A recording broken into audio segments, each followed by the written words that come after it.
Meritíssimos e meritíssimas, tá começando mais um Toga Voadora. Como prometido, lançou o filme de terror, não posso deixar de falar de filme de terror pra vocês, né? Mas essa semana aqui, o filme já foi muito falado, já foi muito debatido e vim tratar de um ponto específico sobre ele. E não vim sozinho, trouxe uma convidada especial hoje. Olá! Gente, pra quem não conhece, essa é a Carissa Vieira. Se apresenta aí, Carissa. Meu nome é Carissa, eu tenho um canal que eu falo sobre cinema e séries. Uma fã de American Horror Story Não também, é? né? Como o Felipe. Inclusive, já teve gente no Instagram que pediu collab de American Horror Story. aí. Existirão, mas não é hoje. Acabou sua apresentação. Quer deixar o seu currículo? Mas enfim, estamos aqui pra falar de Us, Carissa. Us, Nós. Esse filme que amei. Eu assisti esse filme esse final de semana e eu saí do filme com a cabeça explodindo. Ele foi ver depois, porque eu comentei com ele na sexta-feira. Eu Sim. tinha visto o filme antes, eu queria comentar e não podia pra não dar spoiler. Não podia comentar. O que a gente faz geralmente quando a gente acaba de assistir um filme que a gente gostou? A gente vai procurar opinião de pessoas. E aí, já comecei a encontrar um probleminha ali. Não um probleminha, né? Mas encontrar uma questão que foi me incomodando, né? Gente, Us dividiu muito a opinião do público. Né? Eu não vou falar aqui tanto de opinião da crítica, mas a opinião do público. Nossa, existe um público aqui, principalmente um público brasileiro, que amou o filme, mas existe um público que tá metendo pau nesse filme, detestando ele pra caramba. Pesado. Detestando assim, com força e com vontade. Por que o povo tá gostando do filme? Então, os motivos para as pessoas não estarem gostando do filme são muitos. São muitos. Então, vamos falar aqui um pouco de quais foram os pontos positivos que o pessoal que gostou tá apontando e também de quais são os pontos negativos que as pessoas que não gostaram estão apontando também. De ponto positivo, eu vou falar os que eu odiei e você pode acrescentar alguns também. Muita gente falando da questão da sensação de pavor psicológico que o filme consegue te passar o tempo todo, mas que ao mesmo tempo ele usa o humor pra te entreter durante ele todo, principalmente nas atuações que nós temos na relação ali entre a família. O cara que faz o Gabe, ele é Sim. um alívio cômico enorme, Ele né? é Assim, incrível. maravilhoso. Ele é incrível. E assim, isso ele faz de um filme um entretenimento top. Sim. Usei a expressão top pra falar de filme, a que ponto chegamos. Mas tudo bem. Um entretenimento excelente. Né? As pessoas que gostaram geralmente também estão apontando como grande ponto positivo as metáforas e alegorias que ele tem. Sim. Só que isso também é o ponto negativo que, que as pessoas que não gostaram estão usando pra apontar, né? Eu vi um outro ponto positivo. Eu vi muita gente falando também das interpretações, que estão muito impressionadas com as interpretações, principalmente da Lupita e da menina que faz a filha dela. Assim. Gente, a menina que faz a filha dela. Maravilhosa. Aquela cara. Meu Deus. Ai, eu não vou imitar de novo, não. Imita a cara dela, né? Tipo, Eu me passando do alguém faz um meme com essa cara da Carissa, por favor, que é necessário. O pessoal que não gostou do filme, coisas que eu vi repetidamente em algumas críticas e em alguns fóruns de discussão. Gente falando da falta de originalidade, por ser um filme que trata com doppelgangers de forma repetitiva, porque muitos outros filmes já trataram dessa questão nessa abordagem, Ok. de acordo com o pessoal. O pessoal falando também que teve um final muito explicativo, né? Que o terceiro ato do filme é só ele se explicando o tempo todo e que isso chega a ficar extremamente didático pra quem tá assistindo. Não sei, é o que o povo tá falando, né? E por fim o pessoal falando que quando você para pra entender a ficção que ele aborda ali, você não consegue engolir ela, acreditar de forma realista que aquilo ali poderia existir, porque apontaram 1 trilhão ali de acordo com eles, furos de roteiro no que ele montou ali na questão do submundo, de como conseguiram subir, de que desenrolou dali, enfim. Isso aí é o que estão falando de ponto positivo e ponto negativo. E eu trouxe você aqui pra gente comentar um pouco sobre ele. Mas antes da gente comentar, eu acho que tem um ponto aqui importante que a gente já pode debater, Sim. né? Pra gente chegar no entendimento de por que esse filme tem sido tão odiado por tantas pessoas. De que esse filme, assim como muitos outros, é possível você entender ele de duas formas. Você pode escolher assistir um filme acreditando ele não existe não existe alegoria, não tem metáfora aqui. Ele funciona daquele jeito, é aquela história, e tudo que ele conta, você entra naquele universo, você tem um termo que chamam de suspensão de descrença, né? Que você vai entrar naquele ambiente, naquele universo. Exatamente. Que ele cria, assim. Não é exatamente. Suspensão de descrença é uma coisa mais profunda, mas é meio isso. A gente pegou. Você se permite acreditar naquilo que ele tá colocando ali, mesmo que não faça muito sentido na sua realidade. E, então, beleza. É isso. Não existe alegoria nesse filme. Se você assiste esse filme e pensa, não tem metáfora aqui, o filme fica o quê? Ele fica uma ficção muito interessante, que te prende muito. E realmente é aquele tipo de ficção que, assim, traz um novo conceito de universo, um novo conceito fictício ali, e não se preocupa em explicar todos os detalhes. Porque existem muitas ficções que fazem isso. Eles mostram que, ó, existe essa criatura. Como essa criatura funciona? Não vou explicar tanto. Só vou te dar o básico para sua imaginação fazer o resto. E, por exemplo... Eu posso só... Claro. Eu acho que ele te dá a informação, mas eu acho que ele não te explica todos os detalhes, porque muitos detalhes, eles estão ali no... Que é uma coisa que é engraçada. Além das alegorias, existe toda uma questão na direção de arte, no design de produção, que são as informações secretas, digamos assim. Tem muitas informações do filme que estão em camisetas que a filha usa, em painéis que você vai vendo durante o filme. Como o próprio Hands Across the America, que ela assiste na TV, depois era a camisetinha dela, e depois, tipo, ninguém precisa te explicar, mas você enxerga ela botando aquela camiseta lá naquele quadro no final, mostrando pro pessoal e ensinando aquilo pra eles, aquela noção do que eles iriam fazer. E tem toda uma questão que, assim, faz diferença você ir pesquisar o que foi o Hands Across America, e faz muita diferença você saber qual era o governo que os Estados Unidos passavam naquela época. Sim. Vai te dar uma nova visão do que foi a época que aquilo aconteceu, que a primeira parte do filme acontece. Então muitas coisas estão explicadas. Sim. Em detalhes que não são óbvios. E aí você percebe assim que, pensando no filme de forma realista, a parte da ficção que ele não se preocupou em explicar era uma parte que realmente não precisava ser explicada. Igual, gente, eu vi num fórum uma discussão enorme sobre como era irrealista no filme a Adelaide ter conseguido macacão vermelho e tesoura pra todo mundo. Tá, tipo assim, beleza, mas pica pra sua imaginação. Você pode imaginar que tem uma fábrica de tecelagem no submundo. Ou que assim, como eles têm tantos... Eles têm tantas possibilidades de sair daqueles lugares, assim, que eles moram, daquele lugar que eles moram, sim, que eles simplesmente podem ter saído. Ninguém precisa falar pra comprar nada, gente. Eles só... Ou roubar. Na verdade, a gente percebe que ele não se preocupa tanto nesses detalhes de como... realisticamente funciona o submundo, porque tem coisas ali que realmente não são explicadas e você só vai prestar atenção se você for chato. Por exemplo, não é só a questão dos macacões vermelhos. Eles sempre estavam usando a mesma roupa que quem lá em cima estava usando.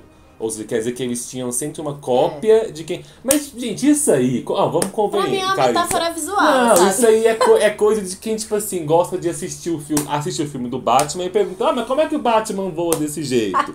Mas, enfim... Aí, suspensão de descrença, gente. Suspensão de descrença. Esse termo.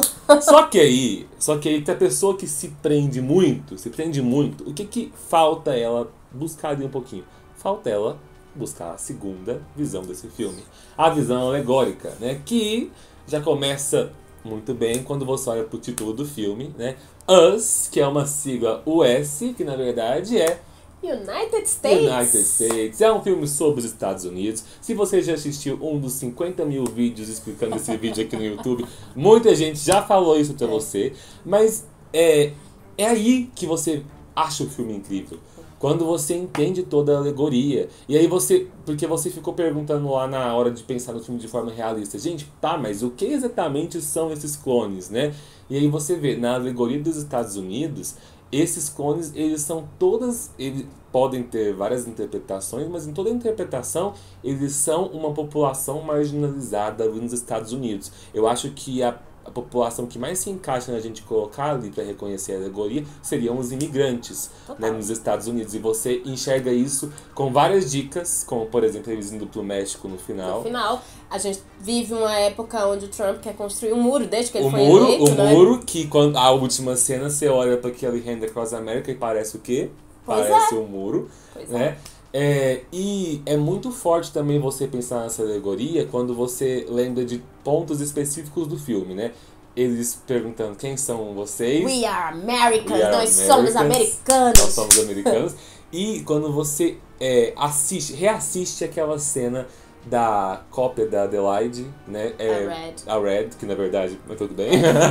a Red falando pra ela que quando a sua vida foi assim e a minha foi assim, e você teve ajuda na sua gravidez, fizeram uma cesárea em você, eu tive que dar sozinha pra tirar o meu filho. Enquanto você come comida boa, eu como coelho cru. E tipo assim, essa questão de que então o americano ele tá ali vivendo a vida perfeita dele, atrás de um barco, né, atrás de uma vida com luxo, e a América esconde essas pessoas que não têm essa vida, como se elas estivessem no submundo. Exatamente. Então assim, você pegou essa alegoria, o filme é outra coisa na sua cabeça. E é extremamente inteligente, assim, como ele vai criando camada em cima de camada, sabe?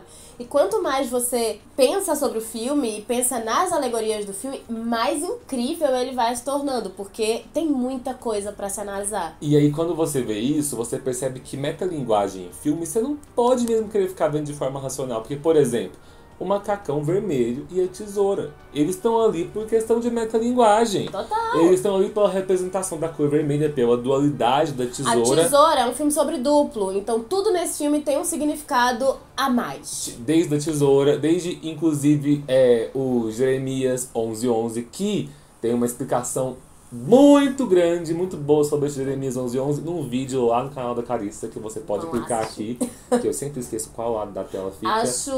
Tá aqui em cima. Aqui em cima tem o link pro vídeo da Carissa sobre Jeremias 11:11. Vai lá assistir. Outra alegoria que eu acho o máximo também, a da camiseta do Michael Jackson. Gente, eu tinha visto muita gente comentou, você tinha falado, eu vi em outros vídeos também, gente buscando a letra de Thriller, né, pra fazer comparações com ela. Mas uma coisa que eu não vi muita gente comentando sobre aí é que, vocês se lembram do clipe de Thriller? Ele é basicamente o quê? Monstros saindo da terra, monstros saindo do submundo. E o Michael Jackson, de repente, parece que ele tá com a família dele, que é uma namorada no caso, com medo, né? E de repente ele vira um deles, né? O Michael Jackson é um dos monstros. E não só isso, a última cena do clipe é a namorada dele abraçando ele, achando que agora ela tá em segurança, tá tudo bem. Ele vira pra câmera, ele dá um sorrisinho e fica com os olhos amarelos. Gente, é tipo assim, a última cena do filme... É a Adelaide! A última...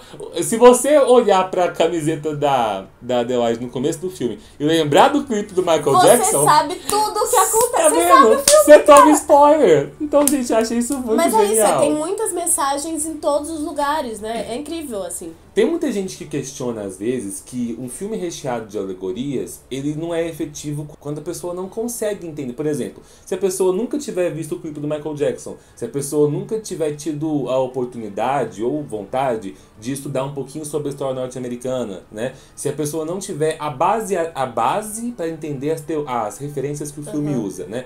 Que o filme não vai ser efetivo para ela. Mas eu penso o seguinte, que vai muito da pessoa, já no início do filme, já colocar na cabeça dela qual é o tipo de filme que eu estou vindo assistir.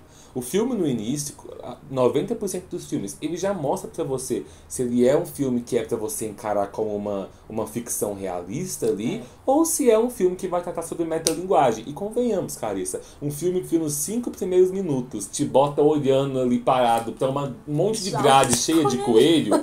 Gente, o filme já tá falando, olha aqui, ó, eu vou usar só metalinguagem. Não gosta de metáfora? Vai embora, senhor. Mas assim, eu concordo, mas eu acho uma coisa interessante. Ele é um filme que funciona sem a metalinguagem. E aí é onde eu acho que o Jordan Peele, ele é exatamente. Porque ele faz um filme cheio de metalinguagem, mas ele te dá um filme que funciona, gente. Você pode até não gostar do que ele te dá, mas ele te dá uma história que tem começo, meio e fim, e que, de modo geral, tirando um detalhe ou outro, assim, tipo, se você for o cara que vai ficar pensando mesmo no macacão vermelho, na tesoura, tudo bem. Mas, de modo geral, ele é redondinho. Sim, ele é bem redondo. E é o que a gente falou.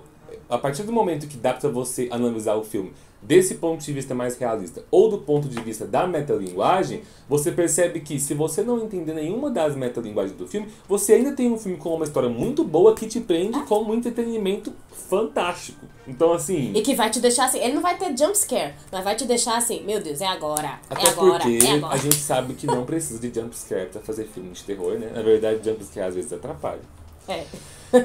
Mas a gente sabe que isso não é uma coisa de hoje, né? A gente tem muito... Filme fala sobre metalinguagem, a gente já sabe que o público às vezes vai ter essa recuada. A gente teve Mãe no ano passado, que tinha esse... que teve toda aquela polêmica em torno de Mãe.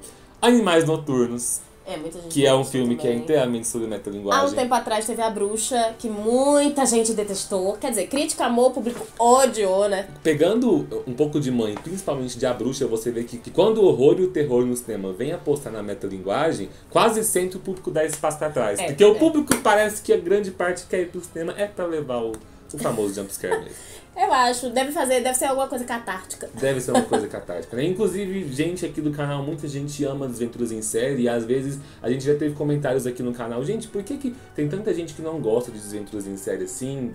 Porque pessoas têm gostos diferentes, óbvio, né? Mas é por causa disso. A série é uma série inteiramente na metalinguagem. Então, coisa na metalinguagem, gente, você vai gostar se você falar, opa, isso aqui é pra eu entender nessa vibe. Alegorias são sempre...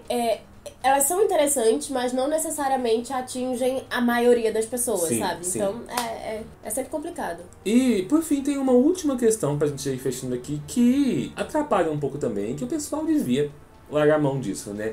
Que é o excesso de expectativa, né, gente? A gente tá vivendo num momento, nessa última década, em que a mídia enfia tanta expectativa na gente, né? A Marvel talvez seja a principal culpada disso, né? Mas, tipo assim, nossa, de que esse filme vai ser o...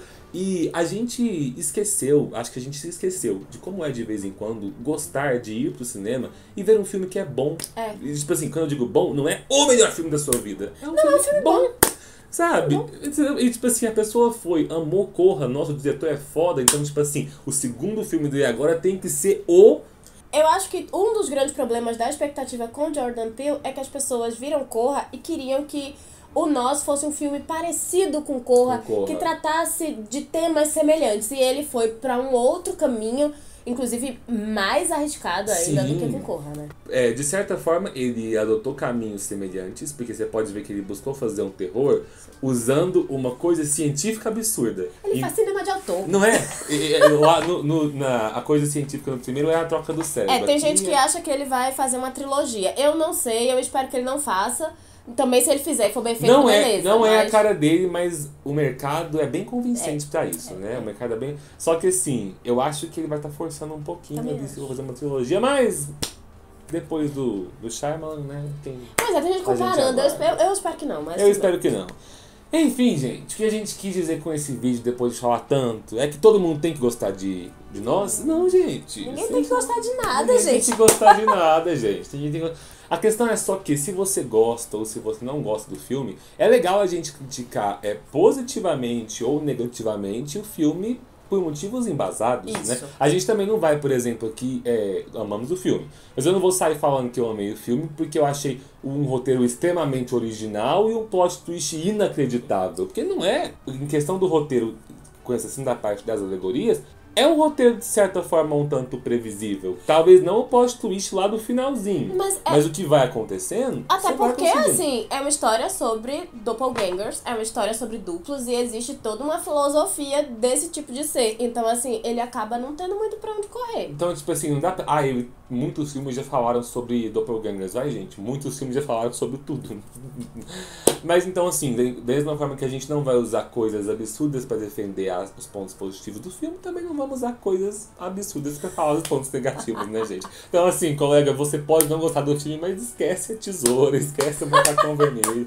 Ele chama uma fábrica de tecelagem. Ai, meu Deus, adorei. Isso aí, lá embaixo, né? Mais alguma coisa, Carissa? Não, gente, achei mara. Então, gente, curte esse vídeo, se inscreve nesse canal. Também vai lá e se inscreve no canal da Carissa, curte o vídeo da Carissa e inundem esses comentários aí. Inclusive, assim, se você chegar numa praia, tiver um parquinho, não entre num lugar que tem, assim, conheça conhece-te a ti mesmo, Exatamente. entendeu? Não é pra você conhecer sua própria versão, porque a sua versão pode ser um clone seu. Aliás, crianças, não soltem a mão do pai e da mãe e saiam Não. andando pela praia. Isso é Não. perigoso. Depois disso, eu acho que já daria pra fazer outro vídeo falando de que tem uma terceira forma de ver esse filme como um método educativo pra crianças. Ah, você não quer pegar na mão da mamãe quando a gente sai? Assiste Então. esse filme aqui pra você ver. Assiste esse filme também o que acontece. É isso que vai acontecer contigo. Que maravilha! Tá vendo Olha aí?